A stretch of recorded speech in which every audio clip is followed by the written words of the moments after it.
ओम नमो भगवते वासुदेवाय। विंश अध्याय। पुणी सृष्टिर प्रकरण विंशति अध्याये बखाण। सौनक उवाच। बराह रूपी भावग्राही जले धरणी गले थोई। से मनु स्वयंभूर बला धरणी पृष्ठे जाहा कला। नाना प्रकारे जंतु जेते ताहांकु साधिला केमंते।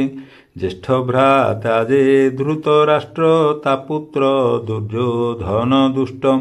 कर्ण शकुनी दुःशासन एहांक तुले जेते जन। पांडव हिते से विश्वासे बर्तई बोली महारोषे। राजु बाहार करिदेला जेणु से व्यासंकर बला। छाड़िला हस्तिनान गरी कृष्ण चरणे आश्रे करी। तीर्थ साधन पुण्य बले एकांते विष्णु भक्ति फले। गोविंद भक्त से निश्चले बर्तई भक्त जन मेले। विदुर भ्रमी तीर्थ मार्गे कानने मैत्रेयंक आगे। वन गहने गंगा कूले सेवेनी जन एक मेले।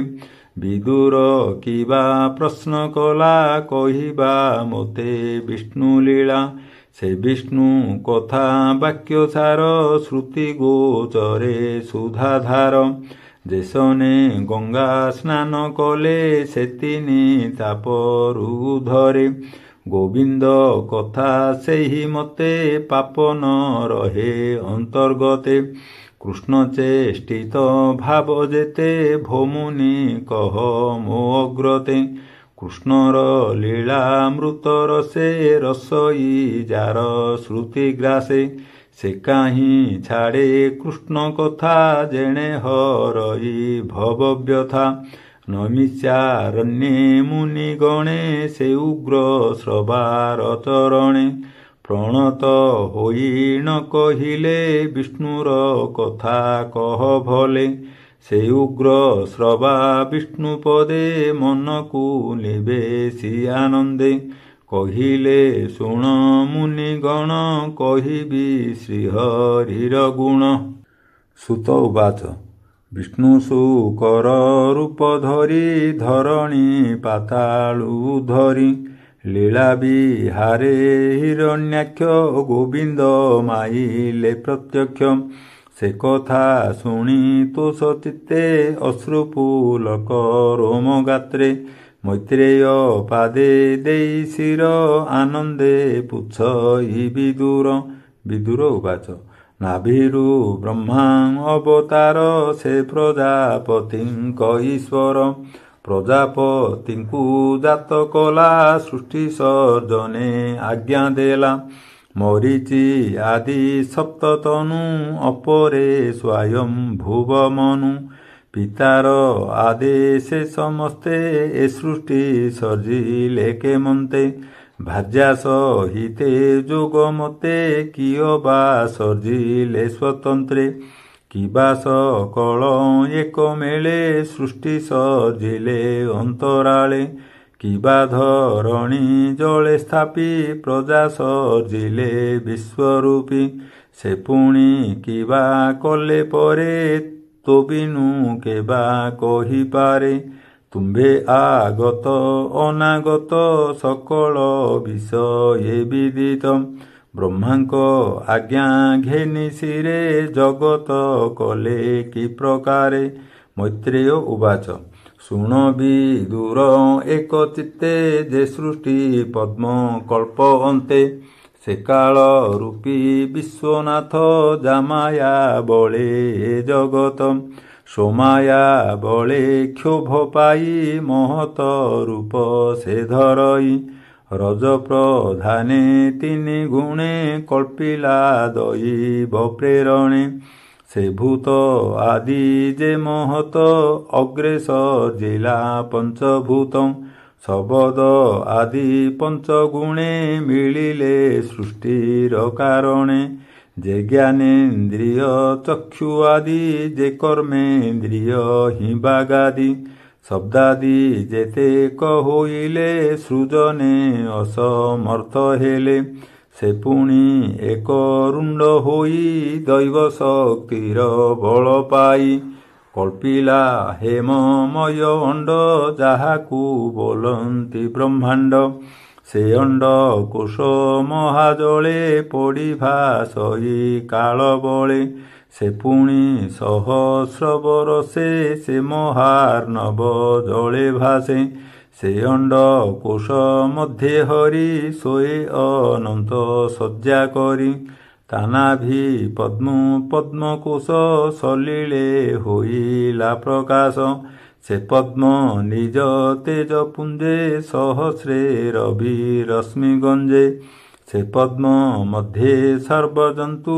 ପ୍ରକାଶେ ନିଜ କର୍ମ ହେତୁ ବିରାଜ ରୂପ ତାର ମଧ୍ୟେ ଜନ୍ମିଲା ନିଜ କାର୍ଯ୍ୟ ସାଧ୍ୟେ ସେ ପୁଣି ବିଷ୍ଣୁ ଉପଦେଶେ ସୃଷ୍ଟି ସର୍ଜିଲା ଅଣ୍ଡକୋଷେ ପୂର୍ବେ ଯେ ମତେ ସୃଷ୍ଟି କଲା ସେ ନାନା ରୂପେ ସମ୍ପାଦିଲା କାଳର ବଳେ କୋପ ମନେ ନିଶ୍ୱାସ ଛାଡ଼େ ଘନ ଘନେ ତାର ନିଶ୍ୱାସୁ ତତକ୍ଷଣେ ଅବିଦ୍ୟା ସଙ୍ଗ ପଞ୍ଚଗଣେ ତାମିଶ୍ର ଅନ୍ଧ ତମ ମୋହ ମହାମୋହ ପଞ୍ଚମ ଏ ପଞ୍ଚତମ ଏକାବେଳେ ଜନ୍ମିଲେ ଅନ୍ଧକାର ବଳେ ଏ ସୃଷ୍ଟି ଦେଖି ତମୋମୟ ଧାତା ଛାଡ଼ିଲା ନିଜ ଦେହ ସେ ପିଣ୍ଡ ଦେଖି ତମୁ ଗଣେ ବେଗେ ଧାଇଁଲେ ତତକ୍ଷଣେ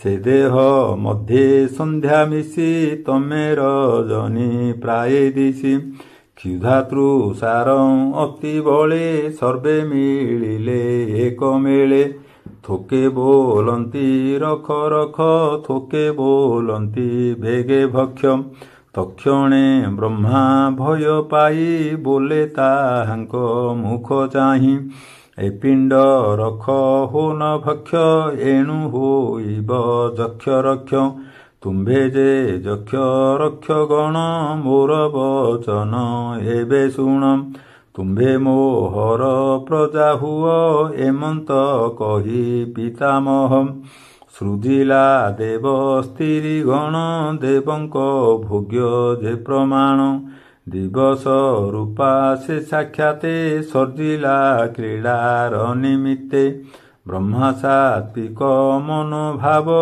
ତହୁଁ ଦେବଙ୍କ ଆବିର୍ଭାବ ପୁଣି ଜଘନୁ ବେଦପତି ଅସୁର କଲା ଉତପତି ସ୍ତ୍ରୀ ଲମ୍ପଟ ସେଜୁକତେ ନାରୀଙ୍କୁ ଦେଖିଲେ ଅଗ୍ରତେ ତାହାଙ୍କୁ ଦେଖି ତତକ୍ଷଣେ ଧାଇଁଲେ ସେ ଅସୁର ଗଣେ ମୈଥୁନ ଲୋଭ ବନ୍ଧେ ଧାଇଁ ବେଗେ ବେଢ଼ିଲେ ଲୋଭ ବହି ନିର୍ଲଜ୍ଜପଣ ତାହାଙ୍କର ଦେଖେ ହସିଲେ ବେଦବର ବ୍ରହ୍ମାର ହାସ୍ୟ ଦେଖି କୋପେ ମିଳିଲେ ତାଙ୍କର ସମୀପେ ଚାହାନ୍ତେ କୋପିତ ବଦନେ ଭୟ ପଶିଲା ବ୍ରହ୍ମା ମନେ ଶୂନ୍ୟ ଗୋବିନ୍ଦ ପଦଧ୍ୟାୟୀ ବୋଲଇ ଶିରେ କର ଦେଇ ପ୍ରାଣୀଙ୍କ ଅନୁଗ୍ରହ ଅର୍ଥେ ତୁ ନାଥ ଆଜ୍ଞା ଦେଲୁ ମୋତେ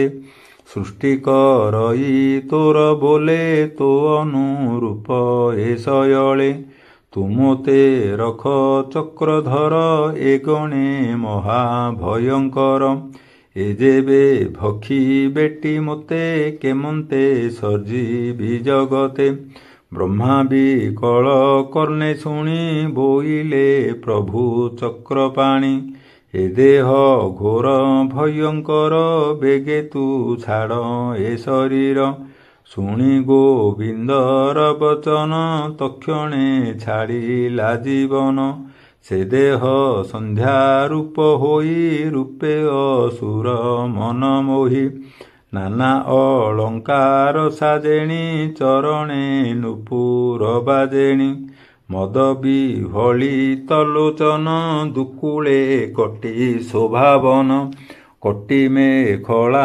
ରତ୍ନସାର ହୃଦୟେ ତୁଙ୍ଗ ପୟୋଧର ସୁନ୍ଦର ନାସିକା ବିରାଜେ ଦନ୍ତ ଡାଳିମ୍ବ ବୀଜ ଗଞ୍ଜେ ମଧୁର ହାସ ମନୋହର ସମ୍ଭ୍ରମ କଟାକ୍ଷ ସୁନ୍ଦର ବସ୍ତ୍ରେ ଆଚ୍ଛାଦି କଳେବର ପଥେ ଚାଲଇ ଲାଜଭର ଅସୁରେ ଦେଖି ତା ଗମନ ସର୍ବେ ହୋଇଲେ ହତଜ୍ଞାନ କହନ୍ତି ଏକ ଏକେ ଚାହିଁ ଏମନ୍ତ ଦେଖିଲା ତ ନାହିଁ ନବୀନ ବୟସ ଏହାର ରୂପ ଲାବଣ୍ୟ ମନୋହର ଏ ଆମ୍ଭ ମନ ମଧ୍ୟ ରମେ ଅକାମୀ ଜନ ପ୍ରାୟ ଭ୍ରମେ ଏମନ୍ତେ ସନ୍ଧ୍ୟା ରୂପ ଦେଖି ପ୍ରମୋଦା ପ୍ରାୟ ଉପଲକ୍ଷୀ ନୟନ ଦେଇ ତା ବଦନେ ଭାବେ ପୁଛନ୍ତି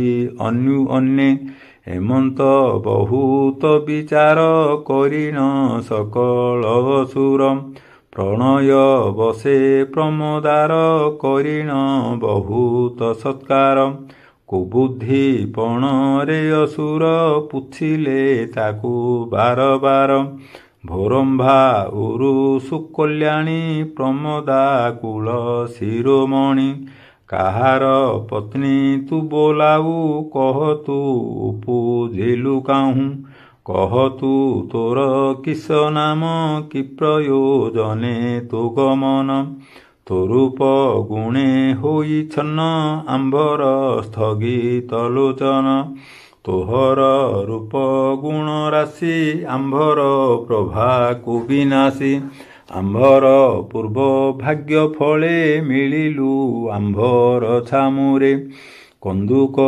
କ୍ରୀଡ଼ା ତୋ ନୟନ ଦେଖି ହରିଲା ଆମ୍ଭ ମନ ତୋର ଚରଣ ପଦ୍ମଯୁଗ ଗମନ ଚଞ୍ଚଳ ତରଙ୍ଗ ହସ୍ତେ କନ୍ଦୁକ ତୋର ସାଜେ ତୁମୋଝା ସିଂହ ମଧ୍ୟ ଗଞ୍ଜେ ସେ ପୁଣି ସ୍ତନ ଭାରେ କ୍ଷୀଣ ଭାଜିଲା ପ୍ରାୟ ଅନୁମାନ ଏମନ୍ତ ସନ୍ଧ୍ୟା ରୂପ ଚାହିଁ ଅସୁର ଗଣେ ଲୋଭ ବହି ସନ୍ଧ୍ୟାକୁ ଧରି ବାହୁ ବଳେ ମୋହେ ମଜିଲେ କାମ ଭୋଳେ ଦେଖିବି ଧାତା ପ୍ରହସିତ ଭାବ ଗମ୍ଭୀର ମଗ୍ନ ଚିତ୍ତ ବ୍ରହ୍ମାର ଶରୀର ବିରାଜେ ତକ୍ଷଣେ ନିଜ କାନ୍ତି ତେଜେ ସ୍ୱଭାବେ ବ୍ରହ୍ମା ସେ ଆନନ୍ଦ ଗନ୍ଧର୍ବ ଅପସରା ବୃନ୍ଦ ବ୍ରହ୍ମାର ଶରୀରୁ ବାହାର ଯେ ରୂପ ମୋହେ ସୁର ନର ଗନ୍ଧର୍ବ ବିଶ୍ୱାବସୁ ଆଦି ସେ ବ୍ରହ୍ମା ରୂପରୁ ପ୍ରସିଦ୍ଧି ଆବୋରି ଅପସରା ଗଣେ ସୁଖେ ରହିଲେ ଜଣେ ଜଣେ ପୁଣି ଅଳସ ଭାବ ଧରି ଭୂତ ପିଶାଚ ଗଣ କରି ସେ ମୁକ୍ତ କେଶ ଦିଗମ୍ବର ଦେଖି କମ୍ପିଲେ ସୁର ନର ପଥେ ତାହାଙ୍କ ରୂପ ଦେଖି ବ୍ରହ୍ମା ବୁଝିଲେ ବେନି ଆଖି ସେ ଦେହ ନିଦ୍ରାବଶ ଚାହିଁ ପୁଣି ଛାଡ଼ିଲା ନିଜ ଦେହି ସେ ଦେହ ଭୂତ ଗଣେ ଧରି ଉନ୍ମାଦ ନାଦେ ସେ ବିହରି ପରୋକ୍ଷ ପୁଣି ସପ୍ତ ଗୁଣେ ସର୍ଜିଲା ସାଧ୍ୟ ପିତୃଗଣେ ସେ ସାଧ୍ୟ ପିତୃବେନି ଗଣ ସେ ଦେହୁ ହୋଇଲେ ଜନମ ସେ ଦେହ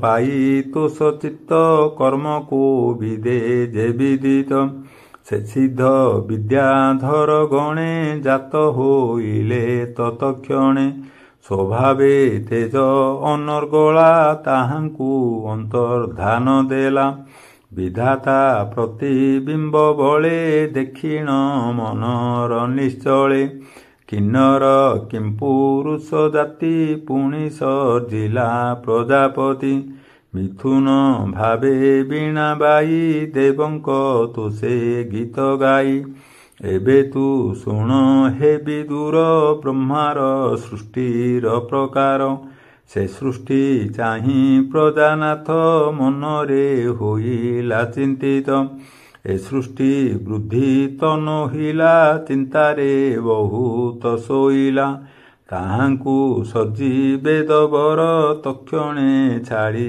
ସେ ଶରୀର ଦେହ ଅନ୍ତରେ ଶୂନ୍ୟ ରହି ଶରୀର ଦେଖି ବିଚାରଇ ସଜନେ ଯୋଗ୍ୟ ଏ ନୁହନ୍ତି ଏମନ୍ତେ କ୍ରୋଧେ ବହୁ ଚିନ୍ତି କ୍ରୋଧର ବସେ ପଦ୍ମଯୋନି ସେ ଭୋଗ ଦେହ ତ୍ୟାଜେ ପୁଣି ତହୁଁ ଯେ କେଶ ଗଲା ଖସି ତହୁଁ ଜନ୍ମିଲେ ସର୍ପରାଶି ତକ୍ଷଣେ ତମ ଗୁଣ ଜାତ ଗରଳ ତେଜେ ବଳବନ୍ତ ତାହାଙ୍କୁ ଚାହିଁ ପ୍ରଜାନାଥ ସନ୍ତୋଷେ ହେଲା କୃତକୃତ୍ୟ ପୁଣି କଳ୍ପିଲା ମନୋରଥେ ଆବର ସୃଷ୍ଟି ଭାବ ଯେତେ ମନୁଙ୍କୁ କଲା ଉତପତ୍ତି ମନର ତହୁଁ ବେଦପତି ନିଜ ପୁରୁଷ ରୂପ ଦେହ ତାଙ୍କୁ ଅର୍ପିଲା ପିତାମହ ଯେ ଅଗ୍ରେ ଜାତ